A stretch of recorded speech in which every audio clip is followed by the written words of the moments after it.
여러분, 인공지능이 이제 설교까지 돕는 시대가 왔습니다. 이게 상상이 가시나요? 정말 오래된 전통, 이 신앙의 영역에 최첨단 AI가 들어왔다니. 오늘은 바로 이 가장 오래된 메시지와 가장 새로운 기술, 이 둘의 정말 신기한 만남에 대해 한번 파헤쳐 보려고 합니다. 도대체 무슨 일이 벌어지고 있는 걸까요? 자, 화면에 보이는 이 문구. 성경의 진리를 AI의 기술로 선포해라. 와, 정말 대담하지 않나요? 오늘 우리가 들여다볼 한 세미나의 슬로건인데요. 아니, 어떻게 고대의 경전과 최신 기술을 이렇게 딱 붙여넣을 생각을 했을까요? 정말 호기심을 확 자극하는 그런 문구입니다.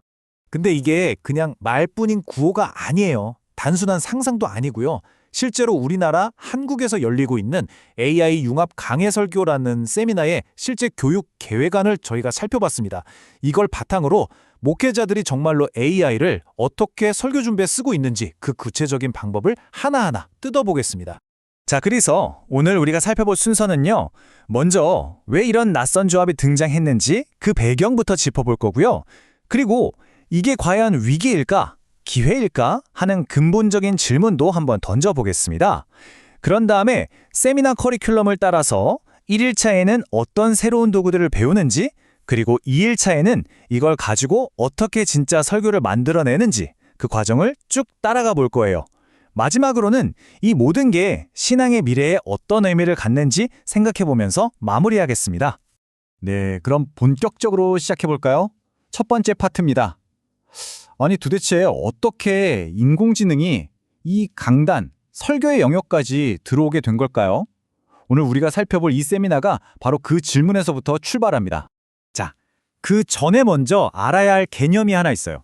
바로 강해 설교라는 건데요. 이게 뭐냐면 그냥 좋은 이야기, 교훈적인 이야기를 하는 걸 넘어서요. 성경의 특정 구절을 아주 깊이 파고들어서 그 본래 의미를 캐내고 그걸 자세히 설명하는 방식의 설교입니다. 그러니까 무엇보다도 연구의 깊이가 정말 중요한 거죠. 바로 그래서 이 세미나의 목표가 이 네 가지로 요약됩니다. 첫째, AI라는 기술을 이해하고, 둘째, 그걸로 성경 연구를 마스터하고, 셋째, AI한테 어떻게 말을 걸어야 하는지, 즉 프롬프트 엔지니어링을 배우고, 마지막으로 이걸 다 합쳐서 미디어까지 활용하는 설교 전문가가 되는 겁니다. 그러니까 기술, 깊이 있는 연구, 그리고 소통 기술까지 이 모든 걸 합치는 게 최종 목표인 거죠. 자, 그럼 좀 더 근본적인 질문으로 들어가 보죠. 도대체 왜 이런 시도를 하는 걸까요? 그냥 하던 대로 하면 안 되나? 이 세미나는 이 질문에 대한 답을 4차 산업혁명이라는 거대한 시대적 변화의 흐름 속에서 찾고 있습니다. 그래서 던지는 질문이 바로 이겁니다. AI 혁명, 과연 교회의 위기인가? 아니면 새로운 기회인가? 이게 이 세미나의 첫 번째 시간에 다루는 핵심 주제예요. 이들은 AI의 등장을 더 이상 피할 수 없는 현실로 보고 이걸 위협으로만 볼 게 아니라 새로운 복음 전파의 도구로 쓸 수 있지 않을까? 하고 묻고 있는 거죠.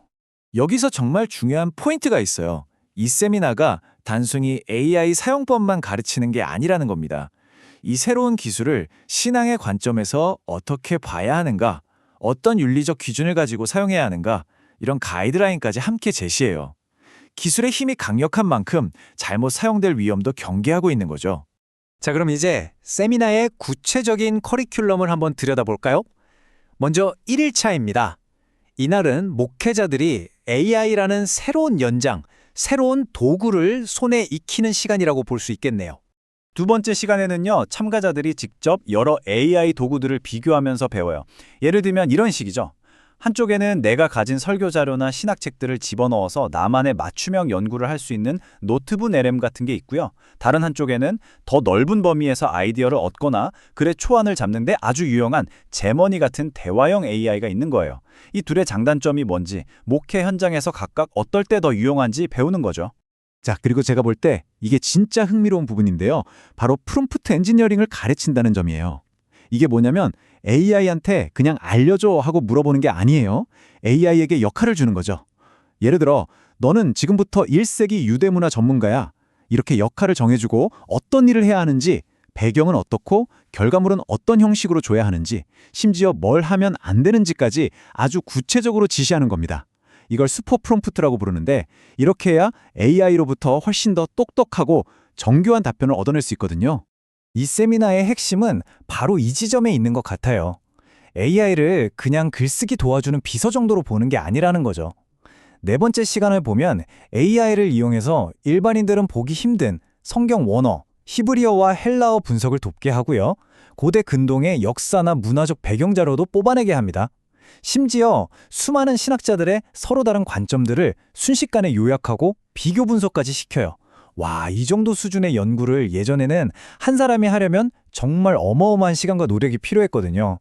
자, 이렇게 1일차에 강력한 도구들을 손에 익혔다면 이제 2일차에는 뭘 할까요? 바로 이 도구들을 가지고 실제 설교라는 결과물을 만들어내는 과정에 집중합니다. 드디어 이론에서 실전으로 넘어가는 거죠. 2일차의 핵심은 바로 설교의 뼈대를 만드는 겁니다. AI를 이용해서요. 먼저 성경 본문을 주고 여기서 가장 중요한 핵심 메시지, 이른바 비아이디어를 찾아내게 하고요. 그 다음엔 우리 교회 성도들, 즉 청중들의 상황에 맞게 도입부를 어떻게 쓸지 아이디어를 얻습니다. 그리고 설교의 몸통이 되는 논리적인 포인트들을 구성하죠. 여기서 더 나아가서 설교를 더 재미있고 감동적으로 만들어줄 적절한 이야기, 비유, 즉 예화까지 찾아달라고 할 수 있다는 거예요. 그리고 이 모든 게 그냥 글로만 끝나는 게 아닙니다. 마지막 시간에는요, 달리나 미드저니 같은 이미지 생성 AI를 써서 설교 내용에 딱 맞는 그림이나 사진 같은 시각 자료를 직접 만들어요. 심지어 AI 목소리로 내레이션을 만들거나 분위기에 맞는 배경음악을 생성하는 방법까지 실습한다고 합니다. 이건 뭐 거의 1인 미디어 프로덕션 수준이죠. 완전한 멀티미디어 설교를 직접 제작해보는 겁니다. 네, 지금까지 세미나에서 뭘 배우는지 그 구체적인 내용을 쭉 따라와 봤습니다. 그럼 이제 한 걸음 뒤로 물러나서 이 모든 흐름이 과연 무엇을 의미하는지 좀 더 큰 그림에서 한번 생각해 볼 시간입니다. 그렇습니다. 우리가 방금 살펴본 이 모든 과정은요, 먼 미래의 이야기가 아니에요. 그냥 이렇게 될 것이다 하는 예측도 아니고요.